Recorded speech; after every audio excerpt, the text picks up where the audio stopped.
Hello, my name is Amanda Hickey, and today I'm going to discuss with you the referral process, the evaluation, eligibility, and the components of an individualized education plan, an IEP for special education. IDEA is the Individuals with Disabilities Education Act. This is a special education law that protects the rights of students with disabilities.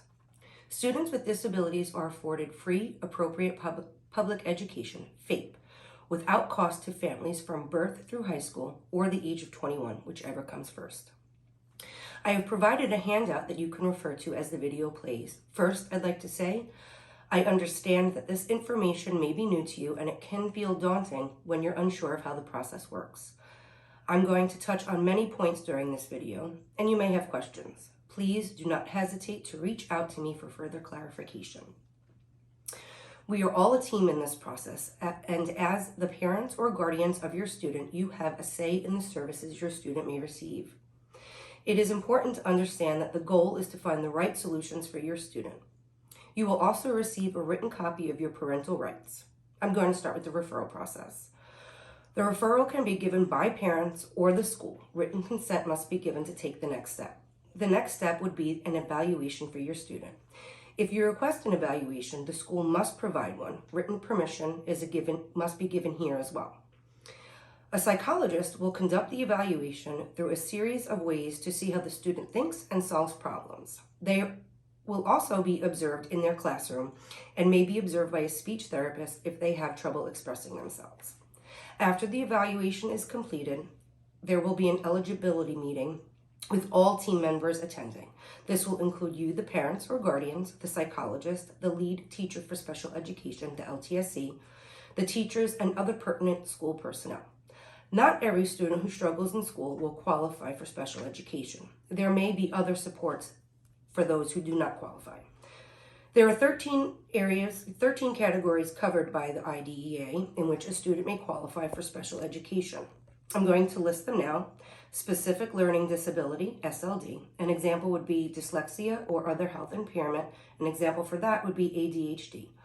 The autism spectrum disorder, emotional disturbance. This can include anxiety and depression, speech or language impairment, trouble pronouncing words or stuttering, a visual impairment, deafness, hearing impairment, deafblindness, orthopedic impairment, intellectual disability, traumatic brain injury, or multiple disabilities. Once it is decided that your student qualifies for special education services, there will be an IEP meeting that will be their individual plan. As a team, we listen actively to each other and we look at the student's present level of performance, and we will use specific, measurable, attainable results, oriented and time-bound. The goals will be specific and targeted targeted to the student's strengths and weaknesses, and will be used to make these goals. Measurable goals, your student's progress can be monitored by standardized tests or can be curriculum-based. Attainable are realistic progress of your student. Result-oriented goals are clear and what the student can do to accomplish them.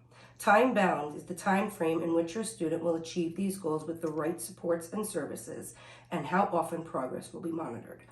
You will have a say in this process, so please voice any concerns or questions you may have. We may not get a full consensus in one IEP meeting, but we can come to a place where we agree where the services will begin, and we can revisit the plan if we are not seeing progress in the allotted time that the goal was decided on. Effective communication between the team is imperative, and to ensure that we are monitoring and assessing our students in real time. We should know our students' interests and abilities and how they communicate, and we should communicate positively through different methods, via email, phone conversations, and in person. As your child's teacher, it is important that I exhibit professionalism, including being on time, having a positive attitude, respecting my colleagues, and being committed to teach all of my students and believing that all students can learn. I will also seek feedback and use it to change a process that may not be working. I will observe others and see if there are ways to improve the methods that I am using. I will encourage teamwork and collaboration and help students think creatively and keep them engaged. I will show compassion for my students and know that not all students learn the same way, and I will let them know that I am interested in the things that they like to do. I will advocate for my students and guide them and understand their challenges. I will be a dedicated professional and a consistent presence. I will participate in professional development as I tell my students we never stop learning. Every day gives us a chance to learn something new. Thank you for taking the time to watch this video and look at the handout. I understand this is a lot of information, so please do not hesitate to contact me and I can answer any questions you may have. And if I don't have the answer, I will find it out and make sure you get the answers you need. Thank you.